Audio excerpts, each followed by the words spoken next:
पुढची बातमी पाहूया। शिवतीर्थवर उपमुख्यमंत्री एकनाथ शिंदेंचा पाहुणचार करणाऱ्या राज ठाकरेंनी पहिल्यांदाच एकनाथ शिंदेंवरती घणाघाती हल्ला केलाय। मुख्यमंत्री पदासाठी किती लाचारी करणार असा खरमरीत सवाल राज ठाकरेंनी मनसेच्या पदाधिकाऱ्यांच्या मेळाव्यातून एकनाथ शिंदेंना केलाय। यावेळी त्यांनी गड किल्ल्यांवरती उभारण्यात येणाऱ्या नमो टुरिझम सेंटरवरून शिंदेंवर हल्लाबोल केला। शिवसेनेकडे असलेल्या पर्यटन विभागानं गड किल्ल्यांवर नमो टुरिझम सेंटर उभारण्याचा संकल्प केलाय। राज ठाकरेंनी ते सेंटरच फोडण्याचा इशारा दिला। दुसरीकडे उद्धव ठाकरेंचे नाव न घेता यापुढेही गाठीभेटी होतच राहतील असं जाहीर करून टाकलं। त्याचवेळी मतचोरीचं प्रात्यक्षिकही या मेळाव्यात उपस्थितांना दाखवण्यात आलं।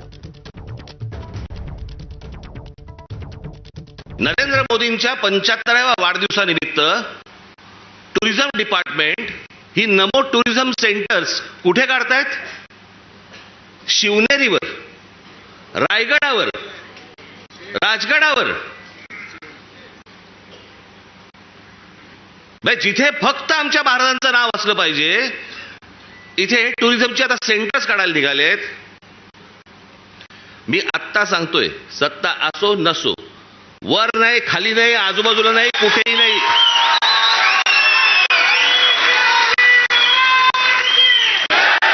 उभं केलं की फोडून टाकणार। मला स्वतःला मुख्यमंत्री करा म्हणून किती लाचारी करायची? बरं, हे वरती पंतप्रधान देखील माहिती नसेल की खाली काय चाटुगिरी चालू आहे। इथपर्यंत हे कशात नाही येतं? ही सत्ता डोक्यात गेली ना की आम्ही वाटेल ते करू। शिवाजी महाराजांचे गडकिल्ले असू देत, त्याचं काही असू देत, मला मुख्यमंत्रीपद मिळालं पाहिजे, मला सत्ता मिळाली पाहिजे। तर राज ठाकरे उद्याच्या मोर्चाला लोकलला येणार आहेत। राज ठाकरेंनी कालच्या सभेमध्ये स्वतः हे जाहीर केलंय। राज ठाकरेंनी सभेला मोठ्या संख्येने येण्याचं आवाहन मनसैनिकांना केलं। किती बसची सोय होईल याची माहिती नाही, त्यामुळे मी स्वतः लोकलला येणार आहे, तुम्हीही या असं राज ठाकरे म्हणाले। आणि म्हणून तुम्ही सर्वजण मोठ्या संख्येने येत्या 1 तारखेला आपण दणदणीत पद्धतीने सर्वजण तिथे हजर राहाल अशी एक आशा अपेक्षा बाळगतो। मग अशी म्हटल्याप्रमाणे तिकडे बसेस बिसेस सगळं किती होऊ शकणार आहे मला माहिती नाहीये, कारण शक्य नाही होणार। त्याच्यामुळे मी स्वतः लोकलने येणार आहे। लोकसभा निवडणुकीमध्ये कोणत्या ईव्हीएम होत्या असा सवाल भाजपचे आमदार प्रवीण दरेकर यांनी राज ठाकरेंना केलाय। जिंकले की लोकशाही जिंकते आणि हरले की ईव्हीएम असा हल्लाबोल त्यांनी केला। यावेळी आत्मपरीक्षण करा, नाहीतर असेच हरत राहाल आणि संपूर्ण आयुष्य ईव्हीएमलाच दोष देण्यात जाईल असा हल्लाबोलही त्यांनी राज ठाकरेंवर केलाय। लोकसभेत कोणत्या ईव्हीएम होत्या?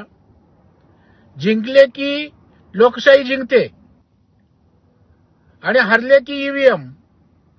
किती दिवस असं चालणार?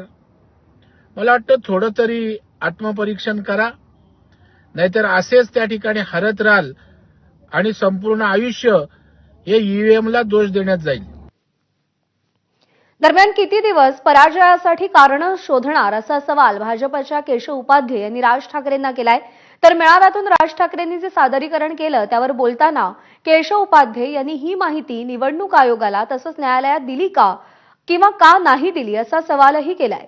तर जनता तुम्हाला का नाकारते याचं आत्मचिंतन करा असा सल्लाही त्यांनी राज ठाकरेंना दिलाय। वोट चोरीचं जे सादरीकरण होतं त्याचं एका वाक्यात वर्णन करायचं तर खोदा पहा निकला चुहा।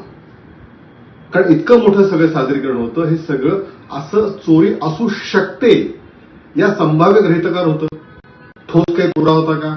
नाही। बरं, हे सगळे घेऊन ते निवडणूक आयोगाकडे का गेले नाहीत? कारण तसं ठोस काहीच नाहीये। दुसरं, हे घेऊन ते न्यायालयात का गेले नाहीत? त्याचं उत्तर नाही। खरं म्हणजे राज ठाकरे जनता वारंवार आपल्याला का नाकारते याचा आत्मचिंतन करा।